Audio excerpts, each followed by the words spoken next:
kejutan ini semuanya serba tiba-tiba. Dan firman Tuhan sudah mengatakan bahwa segala sesuatu akan digoncangkan. Tentang berakhirnya pandemi ini tidak ada seorang pun yang tahu. Kita tidak bisa memaksa Tuhan harus menghentikan sekarang juga. Tapi kita harus yakin, saudaraku, bahwa sebagaimana firman Tuhan katakan bahwa Dia membuat segala sesuatu indah pada waktunya. Tuhan mau kita belajar percaya bahwa di tengah-tengah situasi yang sulit, Tuhan adalah Tuhan yang tetap pegang kendali atas kehidupan kita. Apapun keadaan yang terjadi, Tuhan Yesus ada bersama dengan kita. Tuhan yang pernah menolong kita di waktu yang lalu adalah Tuhan yang sama yang menolong kita di hari ini. Hasil akhir bukan di tangan corona. Hasil akhir tetap di tangan Yesus Kristus. Dialah Tuhan yang berdaulat. Dialah Tuhan yang tetap pegang kendali atas kehidupan kita.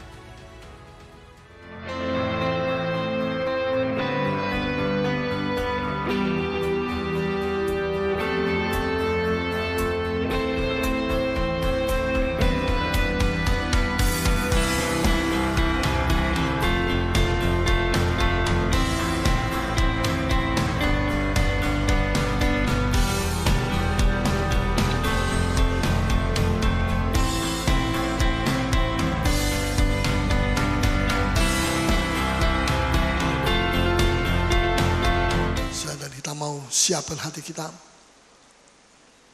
Saya masih berbicara tentang penolong yang lain. Dalam Yohanes 4, ciri dari seorang murid adalah dia mempunyai seorang penolong yang lain. 14, Yohanes 14 ayat yang ke-16 sampai dengan ayat yang ke-17. Ayat 16 kita baca bersama dengan suara keras. Sudah dapat? Mari. 1, 2, nanti ayat 17, saudara yang membaca, siapa di sini? Yang membaca, kok tidak ada orangnya? Rohnya saja yang ada. Nah, rohnya, mana orangnya? Rohnya kok tidak ada. Oh, rohnya ada di situ, tapi orangnya tidak ada. Ya, mari, coba diatur. Ya, ayat 16, 1, 2, 3. Aku akan minta kepada Bapa, dan Ia akan memberikan kepadamu seorang penolong yang lain, supaya Ia menyertai kamu selama-lamanya. Ayat 17, belum ada juga orangnya. Ya, mari kita baca sendiri. 2, 3. Yaitu roh kebenaran, dunia tidak dapat menerima Dia, sebab dunia tidak melihat Dia dan tidak mengenal Dia. Tapi kamu mengenal Dia, sebab Ia menyertai kamu dan akan diam di dalam kamu. Saudara, di sini kita melihat siapa penolong yang lain. Dalam ayat yang ke-16 dikatakan, Ia akan memberikan kepadamu seorang penolong yang lain. Siapa itu penolong yang lain? Yang akan menyertai kamu selama-lamanya. Tidak menyertai kamu cuma 1 bulan, 2 bulan, 1 tahun, 2 tahun, 10 tahun, 20 tahun, 1000 tahun sekalipun. Tapi selama-lamanya. Tanpa batas. Siapa itu penolong yang lain? Ya, itulah Roh Kudus. Roh Kudus. Ya, pendahuluan, saya mulai dengan pendahuluan. Siapa penolong sebelumnya? Kalau di sini dikatakan ada penolong yang lain. Siapa penolong yang sebelumnya itu? Itulah Yesus. Amin. Tugasnya Yesus adalah menjadi korban keselamatan. Mati di atas kayu salib, darahnya ditumpahkan untuk menebus dosa kita. Tetapi selesai tugas itu, dia harus kembali ke sorga. Dia tidak boleh terus tinggal di bumi. Sudah selesai, Bapak bilang, kamu kembali. Ya. Pada waktu dia kembali, tempatnya kosong. Tempatnya Yesus kosong. Diganti oleh siapa? Oleh Roh Kudus. Aku akan minta kepada Bapak, kata Tuhan Yesus, dan aku akan mengutus Roh Kudus kepada kamu. Supaya tempatnya Yesus itu tidak kosong. Tidak kosong, tapi tetap ada. Ya, saudara. Jadi dalam Kisah Rasul pasal 1 ayat yang ke-8 dikatakan, ya, coba tolong kalau bisa satu orang yang membaca, saudara Hen atau siapa? Kisah Rasul pasal 1 ayat 8, kita baca. Tetapi kamu akan menerima kuasa kalau Roh Kudus turun ke atas kamu. Jadi kita menerima apa? Menerima berkat. Jangan selalu kita mau minta berkat saja. Ya, nanti kita tenggelam dalam berkat, kita nanti tidak bisa tidak bisa melayani Tuhan. Tapi kuasa. Amin. Berkat perlu, tapi kuasa juga perlu. Amin. Banyak orang cuma, doanya cuma berkat. Kuasa tidak punya, lemah dia. Nanti kena percobaan, dicoba sama iblis, dia jatuh. Karena dia tidak kuat. Ya, jadi sebenarnya jangan kita cuma mabuk kepada berkat, tapi kita harus minta kuasa. Kita perlu kuasa. Karena kita ini sedang hidup, kita ini berperang melawan musuh-musuh kita. Ya, dan kita perlu kuasa. Kita tidak perlu berkat untuk bisa menang melawan iblis. Kita perlu berkuasa. Amin. Katakan, saya perlu kuasa untuk bisa menang. Nah, kalau berkat itu lain. Sudah mau hidup, mau berkat silakan. Tapi untuk perang itu tidak perlu berkat. Yang diperlukan berkat itulah kuasa. Kuasa itu akan diberikan kapan? Ketika kamu menerima, kalau Roh Kudus turun ke atas kamu, dan kamu akan menjadi saksiku. Kamu tidak akan menjadi direktur atau jadi ini, jadi itu. Kamu tidak menjadi pendeta, tapi menjadi saksi. Tidak semua orang pendeta itu jadi saksi. Tapi setiap saksi itu adalah orang yang sungguh-sungguh. Tidak setiap orang yang jadi murid Tuhan itu jadi saksi. Tapi setiap orang yang sungguh-sungguh, dia jadi saksi dan dia adalah murid Tuhan. Ya, dia akan menjadi saksiku di Yerusalem dan di seluruh Yudea dan Samaria dan sampai ke ujung bumi. So, di sini kita lihat kuasa untuk bersaksi. Ya, kuasa untuk bersaksi. Sekali lagi, 1, 2, 3, kuasa untuk bersaksi. Jadi saudara sudah terima kuasa? Sudah terima. Sudah bersaksi? Belum. Kuasa itu nanti akan hilang. Banyak orang Kristen kehilangan kuasa. Wah, dulu waktu saya penuh Roh Kudus pertama kali, saya itu bisa cingkrak, saya bisa berdoa. Satu malam tidak tidur, saya bisa berbahasa roh terus, mimpi sambil berbahasa roh. Ya bikin. Ya, bisa jadi itu. Mandi pakai bahasa roh. Ya, siapa di sini waktu penuh Roh Kudus mandi, dia berbahasa roh. Ya, saya pernah juga begitu. Saya berbahasa roh. Ya, tapi bahasa roh itu, kuasa itu bukan cuma untuk berbahasa roh. Kuasa itu untuk saksi. Jadi kalau pemakaiannya tidak tepat, tidak dipakai untuk saksi, orangnya malas tidak bersaksi, diambil kembali itu. Kuasa itu luntur sedikit demi sedikit luntur sampai akhirnya tidak berguna buat kita. Ya, sudah, jadi hati-hati. Jangan sampai kuasa itu luntur dari Saudara. Siapa Roh Kudus itu? Dia adalah kepala atau penghulu malaikat, betul? Penghulu malaikat? Tidak. Dia lebih dari penghulu malaikat. Dia itu adalah Allah oknum yang ketiga. Allah Tritunggal oknum yang ketiga. Allah itu ada 3 oknum. Allah Bapa, Allah Anak yang kedua, Allah Roh Kudus. Dia Allah oknum yang keberapa? Ketiga. Jadi dia, ini kita jangan sampai salah. Jangan bilang itu Roh Kudus oknum pertama. Yang kedua oknum Bapa. Yang ketiga oknum Yesus, keliru. Tidak boleh dirubah. Oknum pertama itu adalah Allah Bapa. Allah yang kedua itu Allah Anak. Dan oknum ketiga adalah Allah Roh Kudus. Jadi itu tidak boleh dirubah. Itu sudah susunannya begitu. 3 oknum. Ya.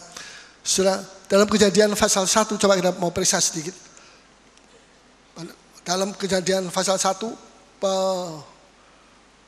penciptaan bumi, Roh Kudus ada di mana? Mari kita baca. Pasal 1 ayat yang ke 1 sampai 2 dulu. Ya. Ya. Pada mulanya Allah menciptakan langit dan bumi. Ya. Pada mulanya Allah menciptakan langit dan bumi. Allah sudah menciptakan langit dan bumi. Terus bumi belum berbentuk dan kosong. Gelap gulita menutupi samudera raya. Dan roh Allah melayang-layang di atas permukaan air. Ini buminya sudah ada. Sudah ada atau tidak ada? Ada. Buminya sudah ada. Ya, tapi belum berbentuk. Belum ada laut. Ini masih rawa-rawa semua. Bumi ini masih rawa-rawa. Semua. Tidak ada laut, tidak ada sungai, tidak ada itu vulkanik, itu apa, gunung-gunung berapi itu masih jarang. Itu campur jadi satu. Ya. Kemudian Tuhan pisahkan. Air sendiri, laut sendiri, sungai sendiri, ada gunung-gunung darat sendiri, dipisahkan oleh Tuhan. Nah, saudara, di sini kita melihat dalam ayat 1, 2, Allah membentuk, menciptakan langit dan bumi. Ayat 3, Berfirmanlah Allah, ya, jadilah terang, ya, lalu terang itu jadi. ya, jadilah terang, maka terang itu jadi. Terus ayat 4, Allah melihat bahwa terang itu baik, ya, lalu dipisahkannya lah terang itu dari gelap. ya, jadi ini terang perlu, ini terang bukan terang matahari, bukan terang bulan, bukan. Ini terang dari Allah. Allah, terang Allah. Perlu kalau Allah menciptakan sesuatu, perlu ada terang lebih dulu supaya bisa lihat ini mana, ini apa, ini. Kalau tidak ada terang ya tidak bisa dilihat bagaimana, kacau. Ya, jadi mesti ada terang. Dan kalau ada terang, Allah baru bisa bekerja. Saudara harus ada terang, terang dari Allah mesti datang kepada saudara. Barulah Tuhan akan bisa bekerja dalam hidup saudara. Amin. Ya, terus ayat yang keberapa? Ayat 5. Dan Allah menamai terang itu siang, dan gelap itu malam. Jadilah petang dan jadilah pagi, itulah hari pertama. Ya. Ini hari pertama. Terang dan pagi, hari pertama. Sejak ada hari pertama ini, umur manusia dihitung. Dihitung per hari, per tahun, per bulan, dihitung. Ya, jadi setiap 30 hari 1 bulan. Ya, setiap umur manusia dibatasi. Bisa mengerti? Dibatasi. Tadinya sebelum ada hari pertama ini tidak ada hari. Ya itu matahari tidak tahu bagaimana. Sebentar jalan sini, sebentar jalan-jalan situ, sebentar jalan-jalan kemana lagi. Ya keliling-keliling terus begitu ke Maros, pergi dari Maros pergi Potrek, dari Potrek pergi mana lagi, tidak karuan. Ya, jadi tidak ada hari. Tapi setelah matahari itu bumi berputar 24 jam, ya 1 hari 24 jam, baru ada hari pertama, hari kedua, hari ketiga. Dan ada tahun pertama, ada 1000 tahun pertama, dan sebagainya. Jadi saudara, pada waktu itu barulah hidup manusia itu, umur manusia itu dibatasi, dihitung. Ya, dalam ayat yang ke-8, jadilah pagi, itulah hari kedua. Ayat 10, lalu Allah menamai yang kering itu darat. Kita ambil yang terakhir. Allah melihat bahwa semuanya itu, bukan. Ayat yang ke-13. Jadilah petang dan jadilah pagi, itulah hari ketiga. Hari ketiga. Ayat yang ke-19. Jadilah petang dan jadilah pagi, itulah hari keempat. Hari keempat. Ayat yang ke-23. Jadilah petang dan jadilah pagi, itulah hari kelima. Ya. Terus hari ke-6 itu tanggal ayat 31. Bagian B. Jadilah petang dan jadilah pagi, itulah hari ke-6. Hari ke-6 sampai hari ke-7 Tuhan istirahat. Jadi sudah mesti istirahat ya. Sudah pegawai negeri sudah bisa istirahat. Sudah bisnismen istirahat. Saya juga harus istirahat. Kita tidak boleh kerja terus. Kalau kerja terus kita merusak tubuh kita. Kita merusak. Nanti kalau sudah rusak baru kita bilang aduh saya ini tidak istirahat. Percuma. Dia ngomong begitu percuma. Sebab tidak ada gunanya. Dia mengatakan saya ini tidak pernah istirahat. Kalau sudah sakit, sudah mau mati, ya. Tapi mestinya sebelum dia sakit, dia mesti ambil istirahat. Itu orang Indonesia, orang Asia itu tidak pernah istirahat, kerja terus. Orang Barat tuh itu suka istirahat. Ya, orang Barat tuh lebih step, lebih kalau dia pergi ke gunung, dia tidak mau tahu apa yang terjadi di kotanya, dia mesti istirahat di sana. Jadi umurnya bisa diperpanjang.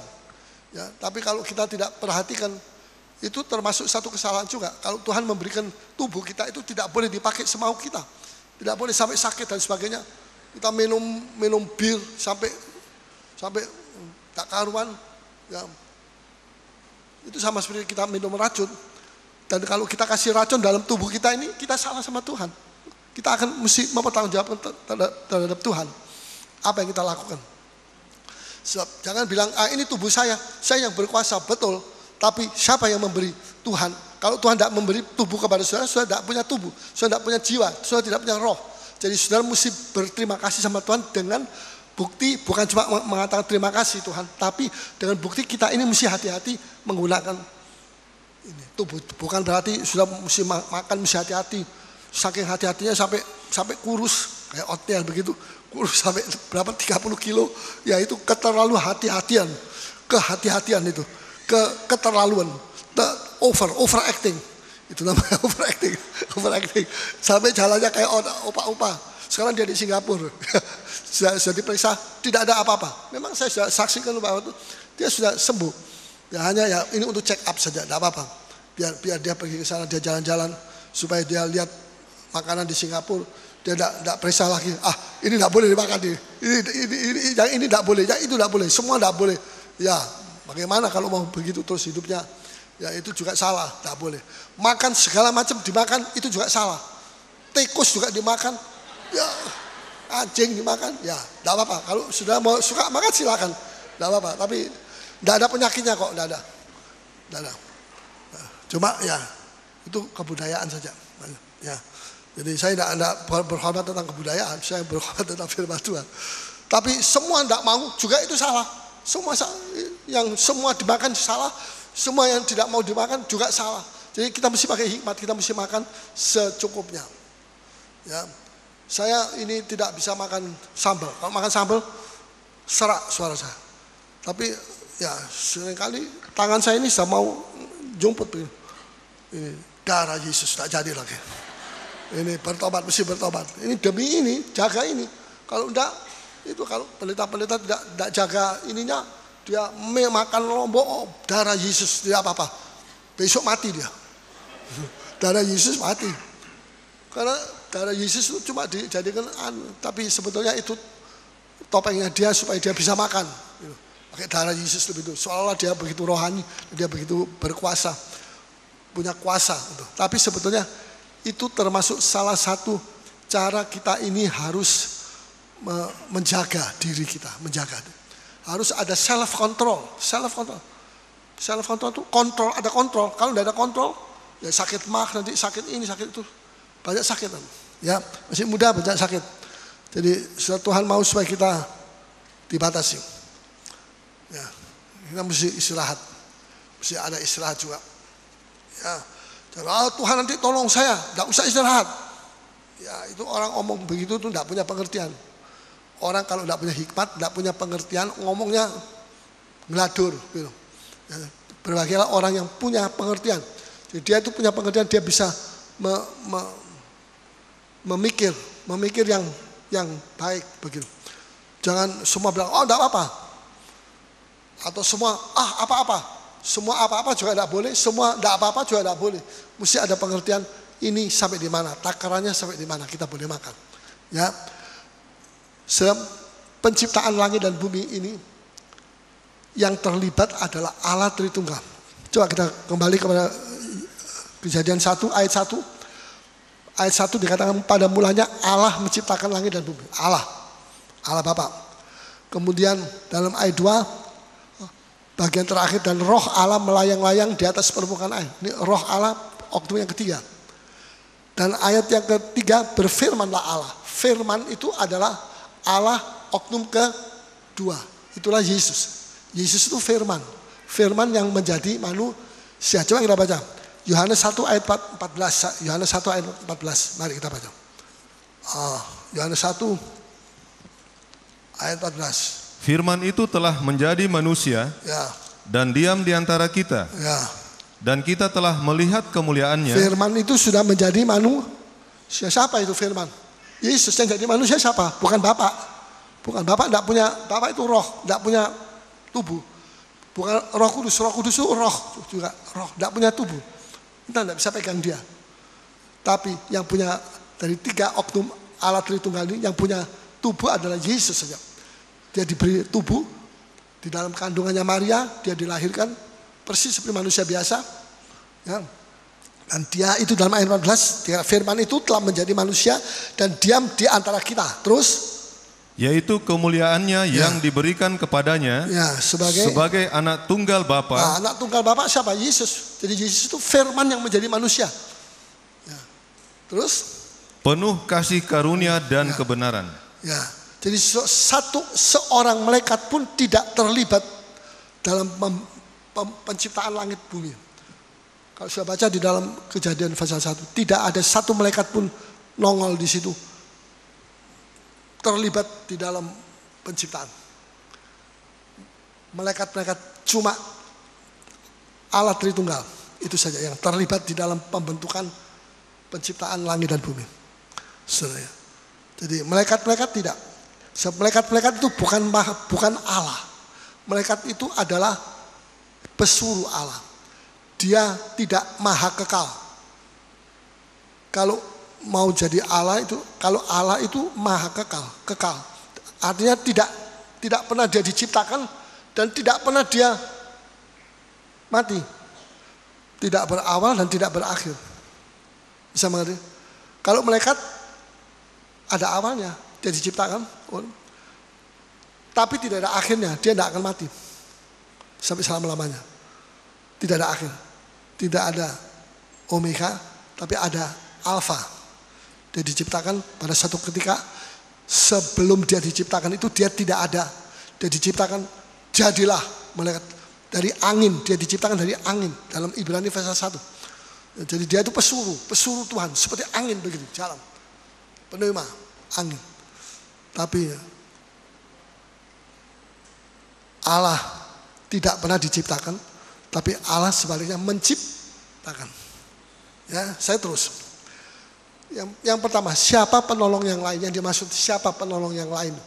Tadi saya diberitahu, itulah Roh Kudus. Penolong yang pertama, sebelum penolong yang lain datang, itulah Roh Kudus. Penolong pertama itulah siapa? Yesus. 3,5 tahun dia bekerja menjadi penolong dari 12 rasul-rasul. Satu-satunya penolong adalah Yesus. Ya, ketika tidak ada roti, ya, menghadapi 5.000 orang laki-laki, belum termasuk perempuan. Ya, Tuhan Yesus menciptakan dari 5 ketul roti jadi banyak sekali sampai cukup, bahkan lebih dari cukup untuk orang laki-laki yang 5.000 orang, belum termasuk perempuan. Dan itu Tuhan ciptakan 2 kali. 2 kali memberi makan roti, yang satu kepada 7.000 orang, 4.000 orang, yang satu kepada 5.000 orang laki-laki saja.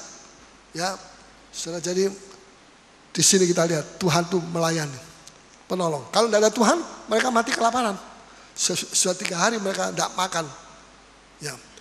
Ketika murid-murid sedih, kenapa sedih? Sedih karena diberitahu oleh Tuhan Yesus bahwa dia akan disalib. Dan dia akan kembali kepada Bapa setelah disalib. Wah, mereka sedih.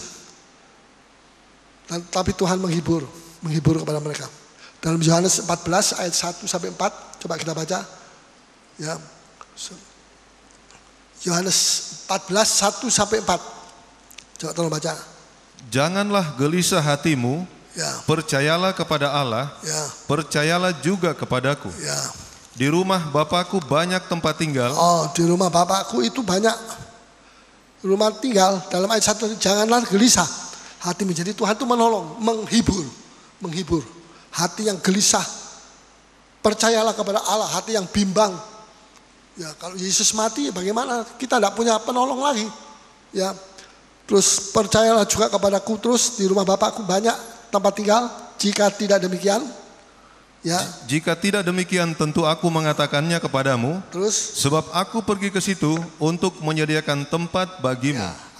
Ayat 3, dan apabila aku telah pergi ke situ, Ya. dan telah menyediakan tempat bagimu, Ya. aku akan datang kembali dan membawa kamu ke tempatku.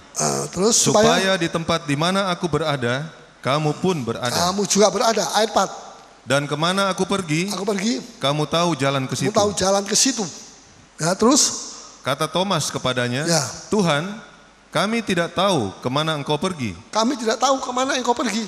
Jadi bagaimana kami tahu jalan ke situ? Bagaimana kami bisa tahu jalan ke situ? Tidak tahu jalannya. Jalan apa itu? Jalan Sungai Sadang atau jalan apa? Jalan Batu Putih atau jalan kemerdekaan? Apa? Perintis kemerdekaan. Terus ayat 6, kata Yesus. Kata Yesus kepadanya, Ya. Akulah jalan dan kebenaran dan hidup. Ya, terus. Tidak ada seorang pun yang datang kepada Bapa kalau tidak melalui aku. Jadi saya mau sedikit menambahkan soal jalan.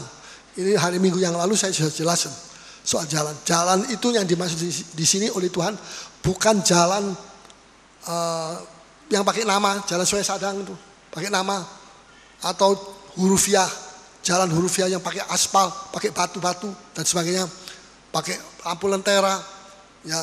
Tapi jalan ini yang dimaksud, aku ini jalan. Tuhan bilang, aku ini jalan. Itu artinya ikutlah aku. Pada saat Anda ikut Yesus, Anda sudah berada pada jalan yang disebutkan aku itulah jalannya. Amin. Bisa mengerti? Jadi sekarang saya mau tanya sama saya. Saudara ikut jalannya Tuhan Yesus. Bagaimana caranya? Yesus sekarang sudah ada di sorga. Saudara ada di bumi. Bagaimana saudara mau mengikuti jalannya Yesus? Yesus ada di mana? Kita tidak tahu sekarang. Kita mau ikut dia, bagaimana caranya? Bukan begitu. Tapi maksudnya ikut aku, ikut Yesus, ikut jalanku. Itu artinya ikut perkataanku, Yesus. Di mana itu perkataan Yesus? Itu di dalam Alkitab ini. Ini perkataan Yesus. Dari perjanjian baru ini semua ini.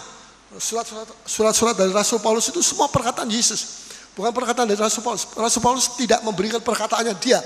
Seperkataan manusia tidak memberi keselamatan kepada setiap manusia. Tapi perkataan Yesus. Jadi perkataan Yesus itu artinya ikut aku, itu artinya ikutlah perkataannya Tuhan. Kalau Anda mengikuti perkataan Yesus, artinya bagaimana? Mengikuti perkataan Yesus itu artinya saudara menuruti perkataan ini, dituruti, tidak cuma didengar, tapi dilakukan, dilaksanakan. Maka saudara akan mengikut Yesus. Di hadapan Bapa Anda disebut pengikut Yesus. Ya, walaupun Yesus tidak kelihatan, tidak soal, tapi firman-Nya ada. Dan ini yang penting, firman-Nya. Mengikut Yesus itu mengikut firman-Nya, betul? Mengikut perkataannya. Jadi kalau sudah mau ikut saya misalnya, sudah mesti ikut perkataan saya. Saya pergi ke kanan, sudah pergi ke kanan, saya pergi ke kiri, sudah pergi ke kiri. Ikut perkataan saya, nanti sudah akan selamat. Misalnya begitu. Tapi perkataan saya tidak memberi keselamatan. Perkataan Yesus memberi keselamatan. Jadi saudara, ikut aku artinya kita ikut perkataan Tuhan. Amin. Jadi jangan kita cuma membaca firman Tuhan, tapi kita harus ikut. Harus menyadari bahwa kita ini pengikut Yesus. Ya, saudara. Ketika murid-murid diserang, karena murid-murid itu kelaparan, makan mayang gandum, digelintir gitu, terus dimakan gandum-gandum yang masih belum terlalu tua. Mereka petik, sebenarnya mereka berjalan di antara itu jalanan pematang. Ya, pada hari Sabat tidak boleh makan begitu, tidak boleh kerja. Jadi menggelintir mayang gandum itu aja dianggap sudah kerja. Terus diketahui oleh orang-orang Farisi, mereka kemudian menyerang Yesus. Itu lihat tuh, murid-muridmu itu berbuat dosa. Mereka makan pada hari Sabat, mereka kerja pada hari Sabat. Mereka menggelintir itu mayang gandum, tak boleh itu. Tapi Tuhan bela. Untung ada Tuhan. Kalau tidak ada Tuhan, siapa yang bela mereka? Tidak ada yang bisa bela. Mereka tidak bisa membela diri mereka sendiri juga. Pengetahuan mereka masih terlalu sempit. Ya. Satu ketika Tuhan berdoa, Lukas 11. Coba kita baca. Setelah selesai Tuhan Yesus berdoa, murid-murid itu bertanya, minta tolong ajari kami untuk berdoa juga. Terus Tuhan mengajar tentang doa. Untung ada Tuhan pada waktu. Kalau tidak ada Tuhan, siapa yang mengajar mereka? Mereka tidak punya pengajar, mereka tidak punya guru. Yesus pada waktu itu adalah guru satu-satunya. Amin. Ya, coba kita baca. Pasal 11 ayat, Lukas 11 ayat yang ke-1 sampai 4. Ya. Pada suatu kali Yesus sedang berdoa di salah satu tempat. Ya. Ketika ia berhenti berdoa, berkatalah seorang dari murid-muridnya kepadanya, Tuhan, ajarlah kami berdoa, sama seperti yang diajarkan Yohanes kepada murid-muridnya. Seperti Yohanes mengajar juga kepada murid-muridnya. Terus?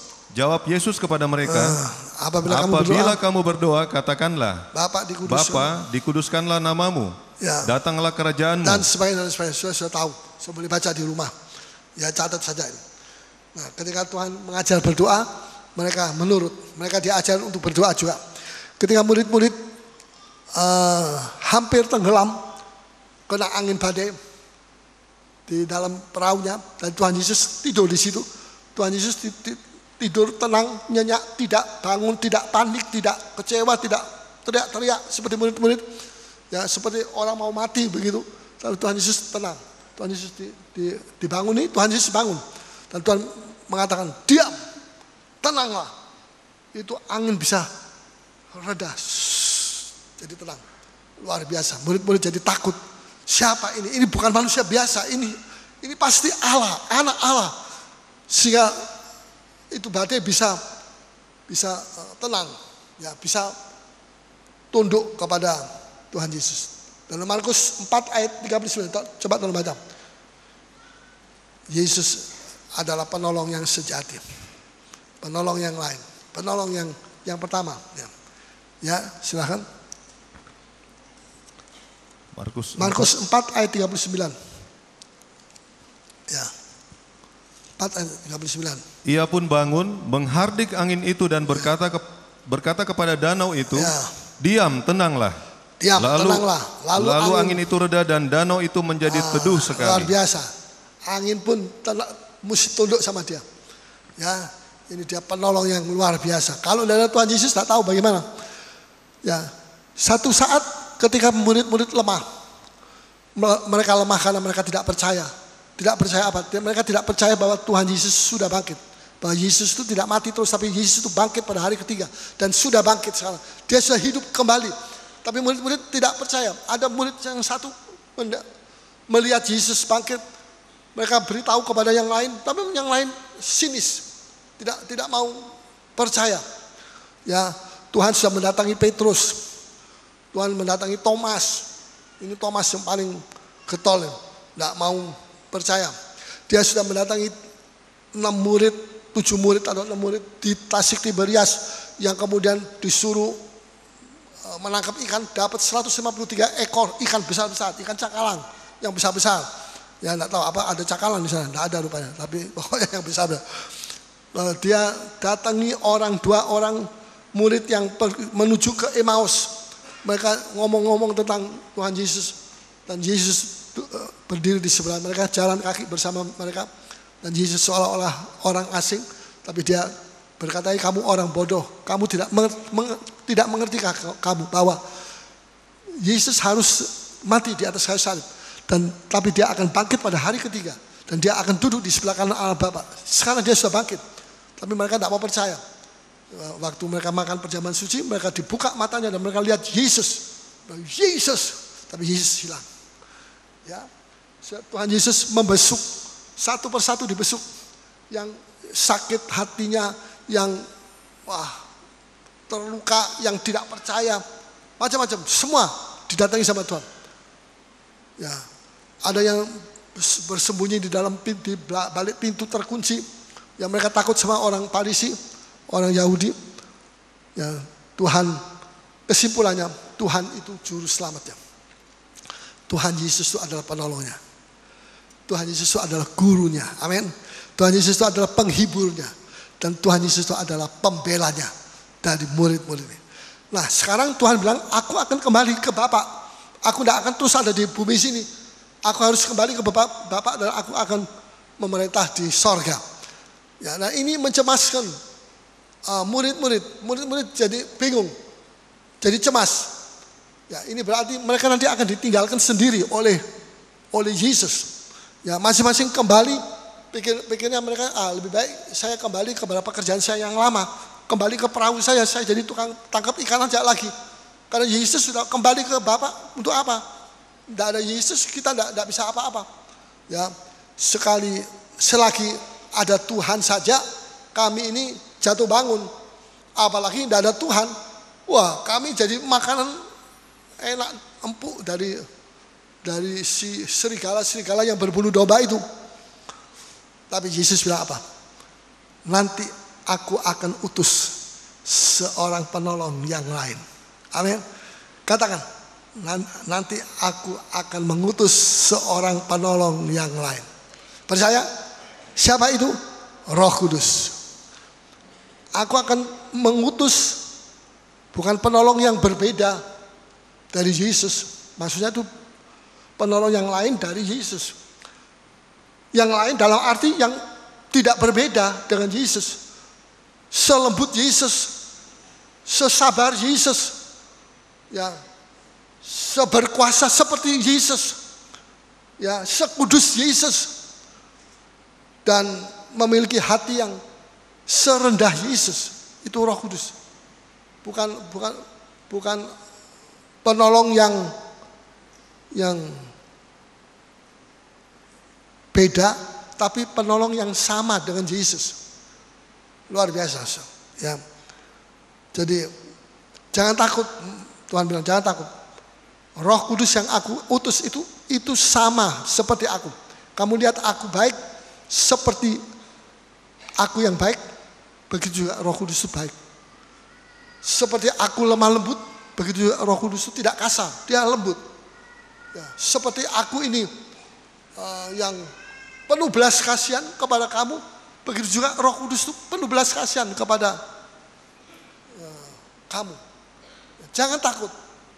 Aku tidak akan utus seorang penolong yang pemarah, yang pembenci, yang kasar, yang seperti orang dunia, yang mau membunuh, yang mau menghajar sampai mau mati anaknya yang dihajar. Tidak, bukan kejam, bukan seperti orang yang kejam. Yesus tidak kejam, seperti aku. Aku akan utus penolong yang lain. Ya, jadi Roh Kudus itu diutus untuk membantu. Ya, setelah saya mau lanjut.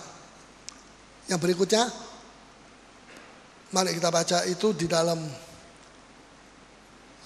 Roma. Sebentar ya. Yohanes 14 ayat yang ke ya. Hmm.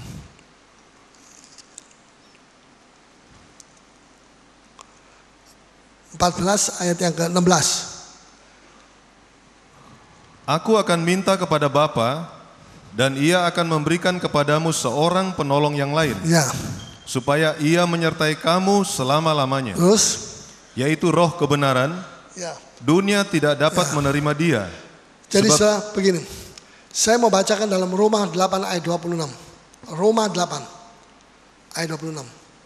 Roma 8 ayat 26.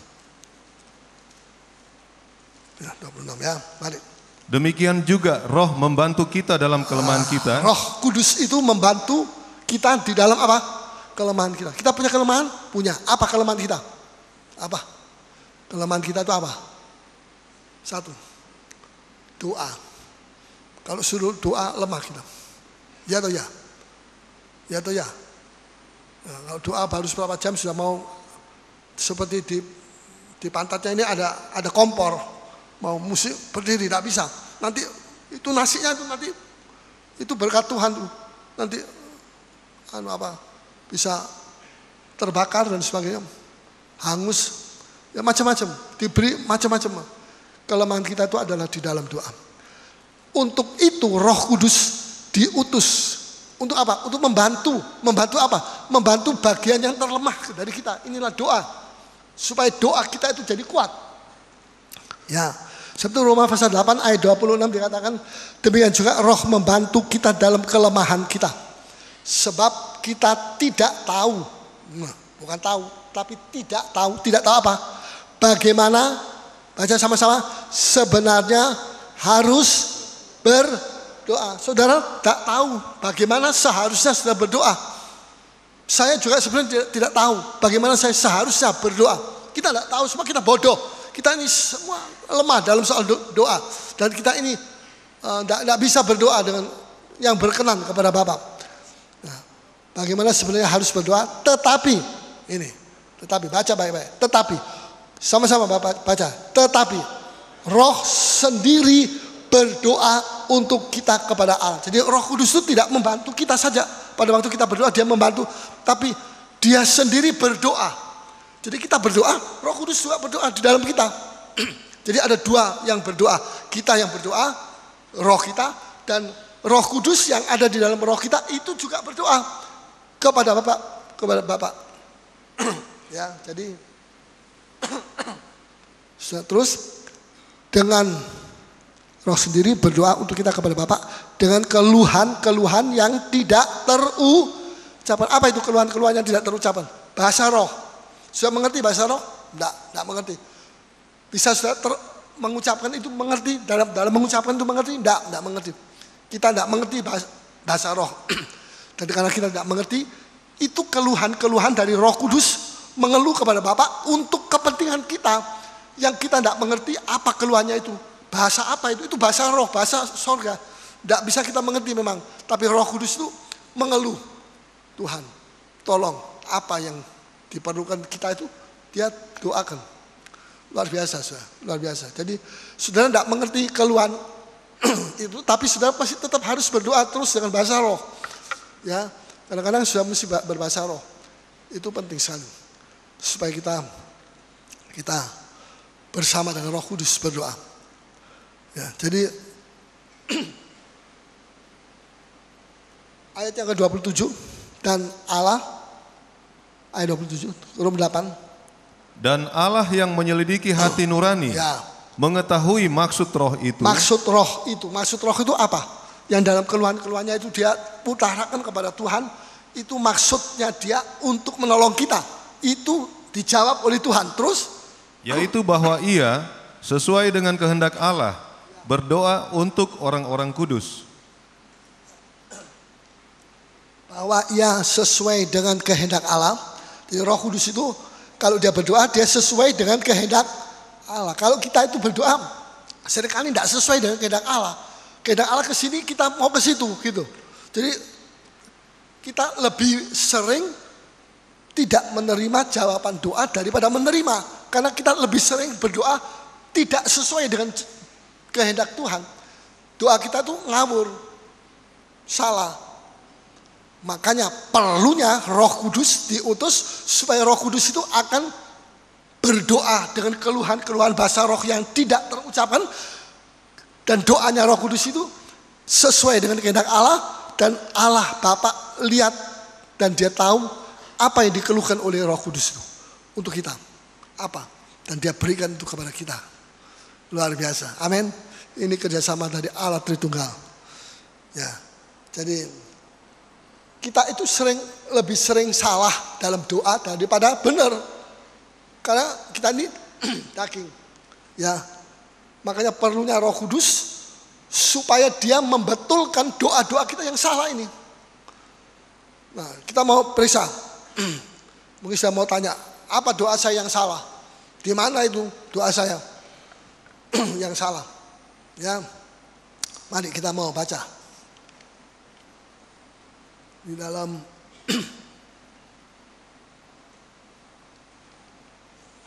ya,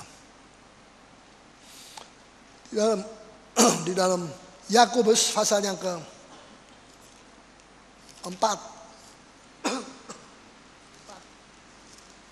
Yakobus 4 ayat yang ke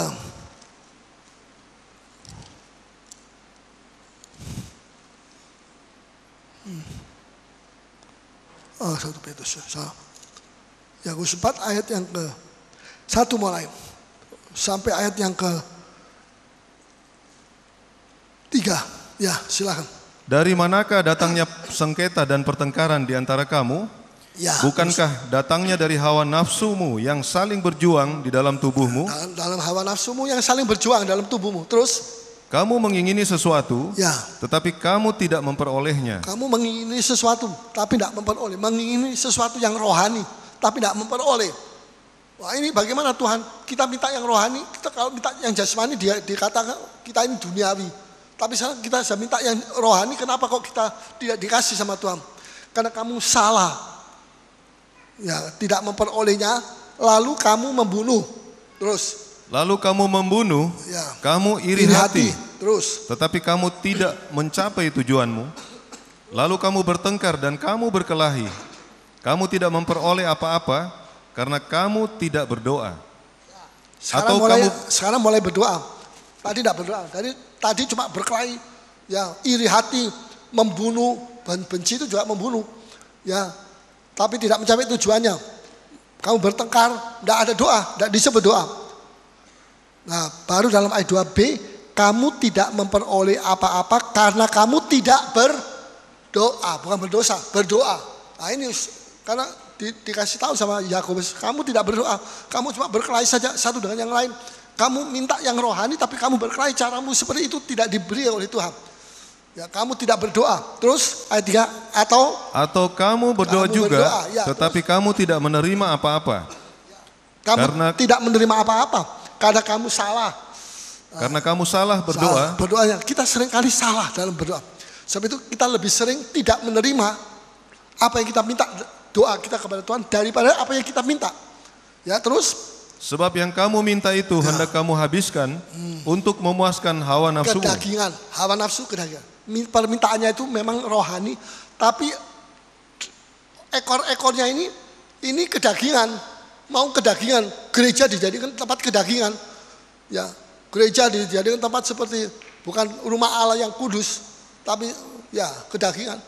Bisnis, ya bisnis itu baik, tapi jangan segala perkara rohani jadi bisnis. Nah, ini saya dengar di salah satu televisi, hambatan dari Amerika, dia datang ke Indonesia, dia nyanyi, dia suaranya bagus, dia nyanyi, istrinya juga suaranya bagus, orang kulit hitam juga nyanyi.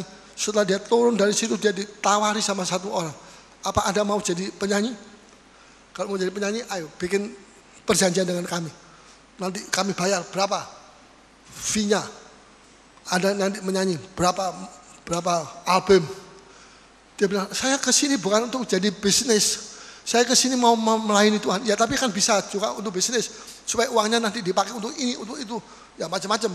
Uangnya itu dipakai untuk yang rohani, maksudnya itu. Rohani atau rohani saya tidak tahu. Ya tapi itu caranya. Ya kita bangsa kita ini tidak boleh terlalu banyak bisnis di dalam gereja. Itu bahaya. Itu bisa merusak gereja. Akhlak manusia itu selalu ingin duit. Nanti melayani Tuhan, duit. Semua akhirnya bermuara kepada duit. Wah, kalau sudah begitu, jalat tuh. Jalat tuh ada ya, tak karuan tuh. Gimana itu? Ya Tuhan geleng-geleng kepala. Semua dibisniskan. Ya. Kemudian Tuhan berkati bisnis kami. Nanti dulu dong. Ini rohani atau bisnis? Ya? Kok semua dibisniskan? Ya, saya tidak keberatan. Sudah bisnis diberkati sama Tuhan. Saya doakan, bisnis saya doakan. Tapi jangan nanti seperti orang menyanyi terus baru nyanyi untuk Tuhan, untuk kemuliaan dia bilang saya tidak menyanyi untuk uang. Wah, enggak, tapi tidak malu nih orang dikatai itu enggak. Saya menyanyi bukan untuk uang, untuk kemuliaan Tuhan. Ya, saya tidak mau bisnis. Saya datang ke sini untuk perkara yang suci. Ya, kalau saya malu saya digitukan. Ya. Jadi ini contoh saja, ini baru terjadi. Jadi kita mesti hati-hati. Jangan semua apa kata orang itu betul, enggak betul. Ya. Nah, jadi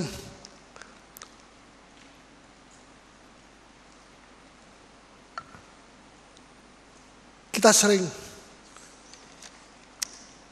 selanjutnya ya, nomor 3, Roh Kudus. Roh Kudus itu ciri dari seorang murid. Dia mesti penuh Roh Kudus. Roh Kudus itu punya tubuh atau tidak? Tadi saya kasih tahu. Punya tubuh atau tidak? Tidak punya tubuh. Jangan bilang punya ya. Nanti kalau dalam ujian keluar dia. Dia bilang Roh Kudus punya tubuh. Waduh, malu nanti. Jangan. Itu berarti tidak ngerti dia. Masih SD. Masih TK. Ya. Roh Kudus tidak punya tubuh. Yang tidak punya tubuh itu Roh Kudus dan Bapa. Bapa itu roh juga. Bapa itu roh, ada ayatnya. Jadi roh itu tidak punya tubuh. Yesus waktu kedua itu yang punya tubuh. Jadi Allah Tritunggal itu cuma Yesus yang punya tubuh. Ya. Yang dua ini roh saja. Ya. Roh Kudus itu ada pneuma, ada angin. Tidak bisa dilihat. Seperti angin tidak bisa dilihat. tidak bisa dipegang. Tapi sangat berkuasa. Lihat itu, angin-angin puting beliung, angin-angin yang hebat, dahsyat itu. Sampai mengakibatkan angin ribut, ombak besar. Itu ombak besar itu angin yang menggerakkan. Jadi ombaknya jadi besar, seperti sebesar ini, gedung ini. Ya. Roh Kudus itu tidak punya tubuh, tapi dia berdiam di dalam tubuh kita. Amin. Di dalam tubuh kita. Coba kita baca. Tidakkah kamu tahu 1 Korintus 3 ayat 16 bahwa tubuhmu itu adalah rumah Allah, dan hendaklah 1 Korintus 3 ayat 16. Silahkan baca. Ya. Jadi Roh Kudus itu tinggal di dalam tubuh kita. Makanya kita mesti hati-hati jaga tubuh kita ini mesti dalam kesucian. Terus, tidak tahukah kamu bahwa kamu adalah bait Allah, dan bahwa Roh Allah diam di dalam kamu. Kamu itu tubuhmu itu rumah Allah. Roh Allah diam di dalam tubuhmu. Ya, jadi saudara jelas di sini. Roh Kudus berdiam dalam tubuh kita. Untuk apa? Untuk apa? Untuk melayani. Tubuh kita itu dipakai untuk melayani Tuhan dan melayani sesama. Melalui Roh Kudus yang kerjakan. Roh Kudus itu membuat tubuh kita melayani Tuhan. Cari jiwa, bawa jiwa. Itu berarti kita melayani Tuhan. Tapi juga bukan melayani Tuhan saja, tapi melayani sesama.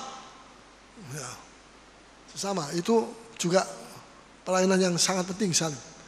Ya, kalau kita kerja sama sebagai pegawai, sama direktur kita, ya kita mesti patuh, mesti ada penundukan diri. Sebab kalau kita berontak melawan kepada majikan kita, itu sama seperti kita berontak melawan kepada Tuhan. Tapi kalau kita mau ada penundukan diri kepada otoritas kita yang sekuler, ya, maka kita juga sama seperti kita menundukkan diri kepada Tuhan. Ya, belum lagi ada otoritas rohani. Ya, seperti seorang gembala itu otoritas rohani. Tapi ada juga direktur di perusahaan sekuler itu dia otoritas sekuler. Juga harus dihormati. Karena itu kena Tuhan nanti. Kalau kita menghormati mereka, kita tuh sebenarnya menghormati Tuhan. Kalau kita mengasihi istri kita, kita tuh sebenarnya mengasihi Tuhan. Dan kalau istri menundukkan diri kepada suami, itu sebenarnya dia menundukkan diri kepada Tuhan. Jadi apa yang kita kerjakan kepada sesama, itu kena sama Tuhan. Jadi kalau kita melanggar, kita terhadap sesama kita melanggar, kita berbuat sesuatu, itu seperti kita mempermalukan nama Tuhan. Ini hubungan kita dengan sesama itu kena sama Tuhan. Ya, melanggar, seperti kita mempermalukan nama Tuhan. Tapi kalau kita ada penundukan diri, ya kita itu seperti memuliakan Tuhan. Jadi Roh Kudus itu tinggal di dalam tubuh kita. Tubuh kita ini yang dipakai oleh Dia untuk melayani. Ya, Roh Kudus itu tidak jauh. Roh Kudus itu dekat. Ya, dekat. Sedekat hati kita. Ya, saudara kalau mau menghubungi Roh Kudus tidak usah pakai HP, tidak usah pakai SMS, tidak usah pakai BBM, tidak laku itu. Ya, langsung aja sudah ngomong sama Roh Kudus, saya perlu sama engkau.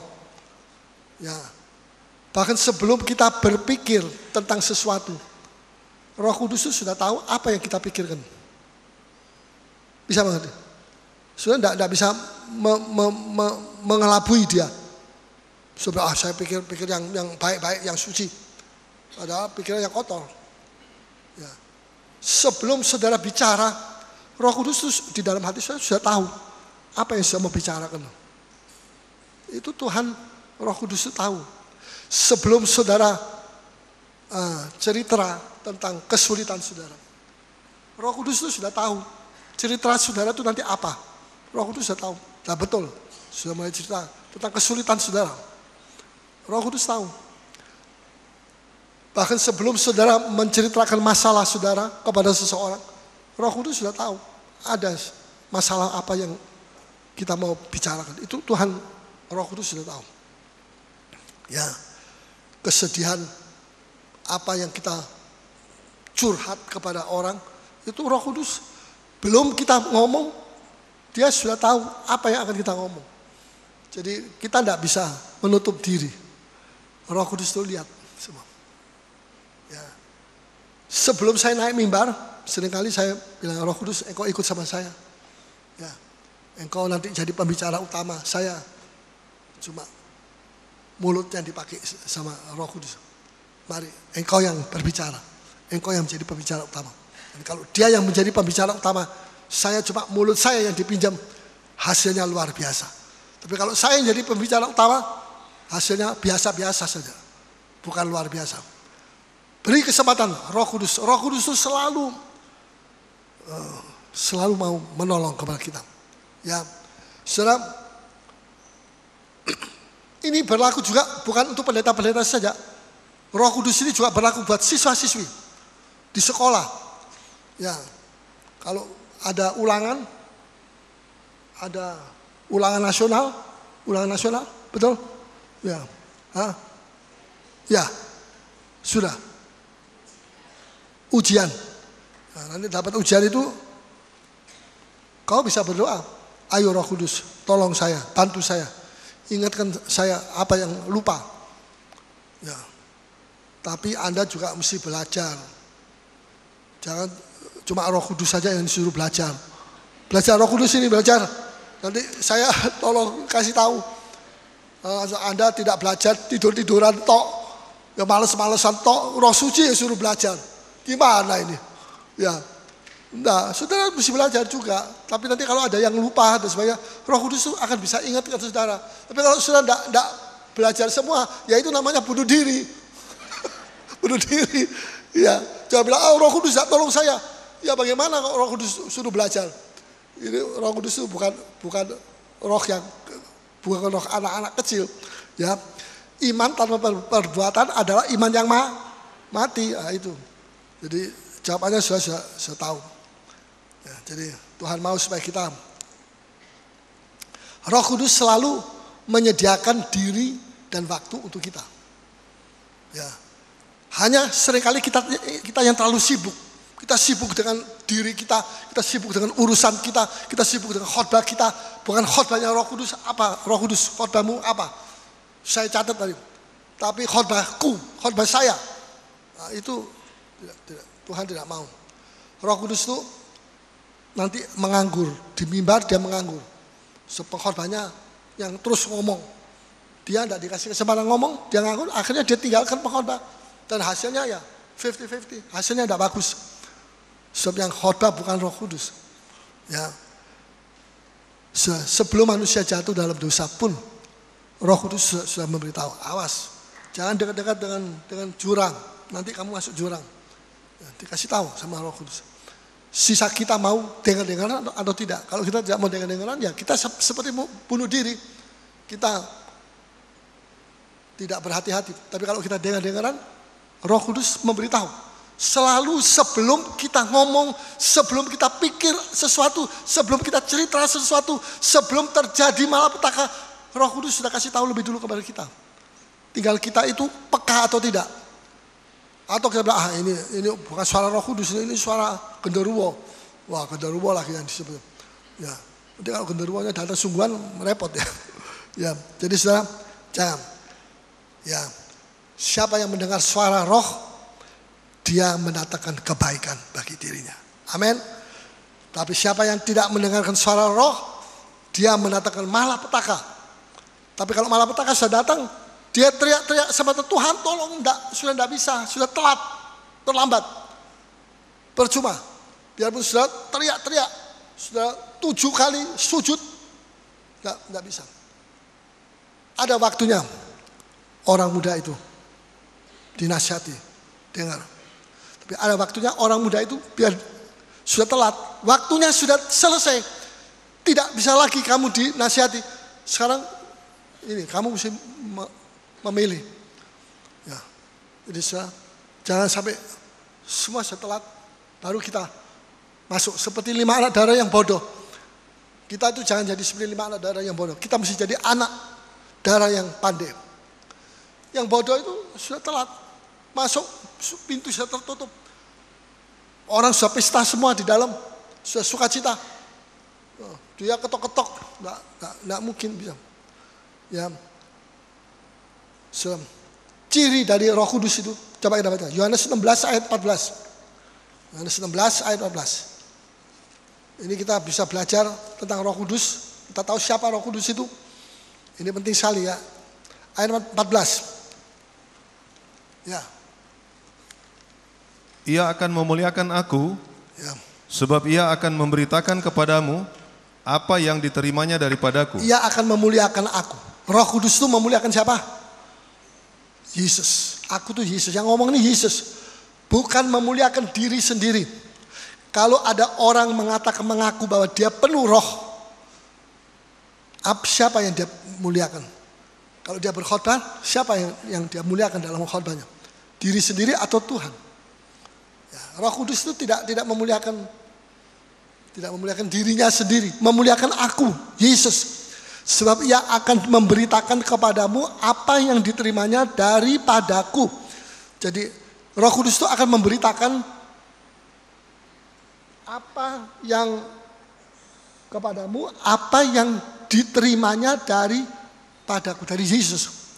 Jadi Yesus itu memberikan sesuatu kepada Roh Kudus, dan itu yang dia khotbahkan, dia beritakan. Ya, dia pada waktu saya menulis, dia beritakan kepada saya dan saya tulis. Ini suara Roh Kudus yang khotbah-khotbah ini diberikan oleh Yesus. Aku yang memberikan. Ya, jadi jangan kita tidak boleh khotbah semau kita sendiri. Seenak saya, terus saya tulis, saya singgung sini, singgung sana, singgung apa. Tidak boleh. Mesti apa yang saya dengar dari Roh Kudus. Dan apa yang didengar dari Roh Kudus itu yang dia terima dari siapa? Yesus. Yesus sampaikan ini, Roh Kudus. Roh Kudus sampaikan lagi kepada saya. Ini Paulus, kamu tulis. Saya tulis. Itu yang saya khotbahkan. Ya, jadi saudara, tidak sembarangan. Khotbah itu tidak sembarangan. Tidak semaunya, seenaknya ngomong. Ya, wah, tidak betul. Ya, terus yang kedua, ayat yang ke-14 tadi sudah ya. Yang sekarang ayat yang ke-13. Tetapi apabila ia datang, itulah yaitu Roh Roh kebenaran, ya, Roh kebenaran, ia akan memimpin kamu ke dalam seluruh kebenaran. Ya, dia akan memimpin kamu kepada seluruh kebenaran. Apa itu seluruh kebenaran? Itulah firman Tuhan. Perjanjian lama dan perjanjian baru ini seluruh kebenaran. Kebenaran dari Tuhan. Itu seluruh perjanjian lama dan perjanjian baru. Billy Graham berkata begini, saya hanya percaya perjanjian lama dan perjanjian baru. Itu kebenaran dari Tuhan. Di luar itu bukan kebenaran. Bukan kebenaran. Di luar Alkitab ini tidak ada kebenaran. Dunia penuh fakta tapi bukan kebenaran. Tapi kerajaan surga punya kebenaran. Ya. Jadi Roh Kudus itu tidak berfokus kepada diri tapi berfokus kepada kebenaran. Dia akan pimpin kamu kepada seluruh kebenaran. Karena dia itu pengarangnya, pewahyunya. Dia diberi pewahyuan sama Tuhan. Dia tulis melalui tangan-tangan Paulus, tangan siapa? Markus, Matius. Dia tulis. Seluruh perjanjian lama dan perjanjian baru itu adalah wahyu daripada Roh Kudus yang dia terima dari Yesus. Jadi saudara, perhatikan baik-baik. Ya. 13a. Ia akan memimpin kamu ke dalam seluruh kebenaran, sebab ia tidak akan berkata-kata dari diri sendiri. Ini. Jadi seorang pengkhotbah itu tidak boleh bicara menurut diri sendiri, seenaknya, tidak boleh. Saya tidak bisa berkhotbah seenaknya. Saya ambil ini, ambil itu dan sebagainya. Saya korek ini, korek itu tidak bisa. Kecuali kalau Tuhan yang suruh. Ya. Jadi tidak berfokus kepada diri sendiri, tapi berfokus kepada seluruh kebenaran. Sekarang 13b. Dia tidak berkata-kata dari diri sendiri. 13b. Jadi Roh Kudus itu tidak berkata-kata dari diri sendiri, tetapi apa yang didengar, ayat 13c. Tetapi segala, coba baca.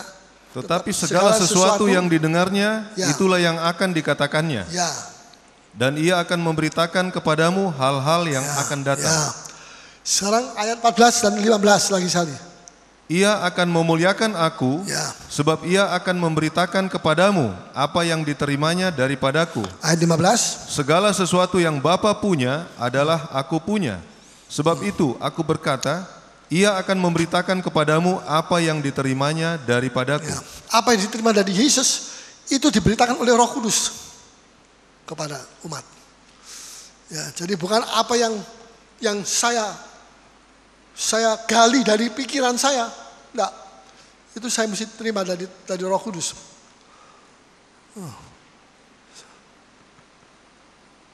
Jadi tidak seenaknya sudah. Kita mau khotbah seenaknya. Kita ngomong semaunya. Kita jadi seperti apa itu? Tukang lawak begitu. Seenaknya enggak. Kita harus boleh ketawa, boleh. Tidak apa-apa. Itu bagus juga ketawa. Tapi kita mesti tetap ada pada.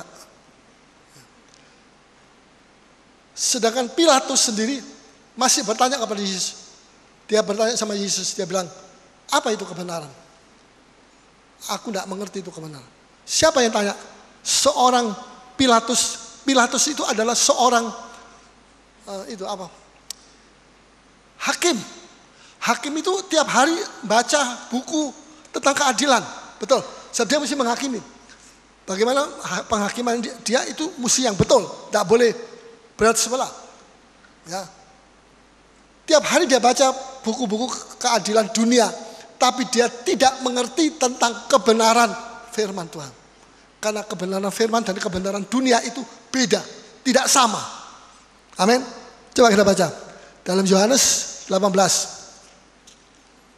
Ayat 37 dan 38.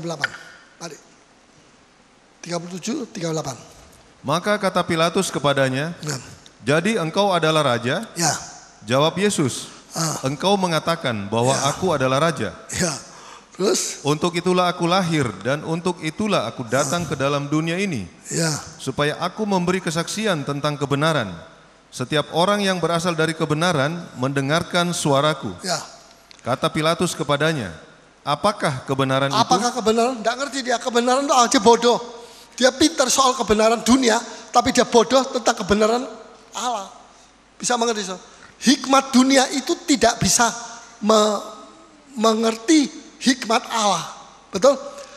Hikmat dunia itu adalah kebodohan dari Tuhan. Kebodohan dari Tuhan yang paling kecil itu masih lebih besar daripada hikmat dunia. Itu luar biasa. Ya, jadi tidak berarti saudara-saudara tidak boleh sekolah. Orang muda sekolah saja. Jangan nganggur. Jangan jadi buta huruf nanti kalau nganggur. Ya, mesti sekolah. Tapi jangan pikir bahwa sekolah itu akan membawa kamu kepada hikmat Allah. Hikmat Allah itu adalah di dalam firman Tuhan. Sekolah lain. Sekolah untuk menuntut ilmu. Tapi firman Tuhan ini keselamatan kita. Kita harus hidup bertumbuh di dalam firman Tuhan. Ya, ada banyak orang mengeluh, ya saya kalau baca Alkitab ini saya tidak ngerti. Kalau saya dengar firman, saya mengerti ini ayat ini saya tidak mengerti ini. Sekarang kok mengerti saya. Tapi waktu saya sudah sampai di rumah, saya baca lagi, tidak ngerti lagi. Wah, bagaimana ini kok begini? Ya, dia perlu seorang yang mendampingi dia. Seorang yang penulis bisa. Ya. Misalnya ada satu buku, ada satu buku, tidak ada buku. Saya lupa mbak buku. Ya, tidak ada buku di sini. Ya, ada satu buku. Saya punya buku satu. Buku itu berisi semua referensi dari alat-alat kedokteran, semua alat-alat medis dengan teknologi yang canggih sekarang ini semua ada. Kemudian saya baca, aduh saya tidak mengerti ini, apa ini. Tapi ada tulisannya profesor yang menulis ini, Profesor X namanya. Ya, misalnya saya telepon, Profesor X, apa Anda bersedia untuk membantu saya? Saya membaca buku Anda dan tolong kalau saya tidak mengerti diberi pengertian. Oh ya, saya bersedia datang. Dia datang ke rumah saya. Dan saya baca, setiap hari saya baca 2 jam, 3 jam. Dia di samping saya. Sampai kepada satu referensi, satu kata, sebenarnya apa ini kata ini? Ini saya tidak mengerti. Ya, vaskular, apa macam-macam itu istilah-istilah dokter itu saya tidak ngerti. Apa ini? Oh dia jelaskan. Semua dia jelaskan. Dalam tempo 1 bulan saya sudah bisa menguasai 1 buku. Karena saya didampingi oleh orang yang paling tahu. Karena dia yang penulisnya, itulah Profesor X. Sudah tahu pengarangnya siapa ini? Penulisnya siapa? Roh Kudus. Andai kata saudara berdoa sebelum saya membaca Alkitab tiap pagi, sudah berdoa, Tuhan Roh Kudus, marilah engkau ada di samping saya, engkau tolong saya. Kalau saya tidak mengerti, saya tanya sama engkau. Saya kira saudara tidak lama akan bisa mengerti semua yang ada dalam Alkitabnya. Amin. Ya, karena Roh Kudus pasti mau. Betul? Kalau Profesor X itu orang sibuk. Orang sibuk pasti tetap mau. Apalagi Roh Kudus, dia all in, dia semua bisa. Dia sangat dahsyat dan dia adalah roh yang luar biasa, penuh dengan hikmat.